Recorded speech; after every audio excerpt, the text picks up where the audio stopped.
অভাব থেকে বাঁচার কোনো তৌফিক নেই, লা হাওলা ওয়ালা। মৌলিক বিমারি থেকে বাঁচা যাবে না, লা হাওলা ওয়ালা। জামাইয়ের পেরেশানি থেকে বাঁচা যাবে না, বউর পেরেশানি থেকে বাঁচা যাবে না, সন্তানের চাকরি, সন্তানের রিজিক, মেয়ের বিয়ে, বিবির সুস্থতা, হার্টের সুস্থতা, মাদ্রাসার এই জায়গাটার ব্যবস্থা। বলেন বলেন, আল্লাহ দেওয়া ছাড়া এটা দেওয়ার কেউ নাই, বলেন। হ্যাঁ, এইভাবে পড়া না, শুধু লা হাওলা ওয়ালা কুওয়াতা ইল্লা বিল্লাহ। কিভাবে পড়া বলেন?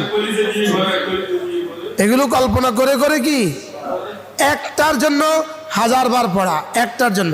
আল্লাহ কানে ব্যথা, তো লা হাওলা ওয়ালা কুওয়াতা ইল্লা বিল্লাহ পড়ো 1000 বার। আল্লাহ গালে ব্যথা, লা হাওলা ওয়ালা কুওয়াতা ইল্লা বিল্লাহ। আল্লাহ বিবি অসুস্থ,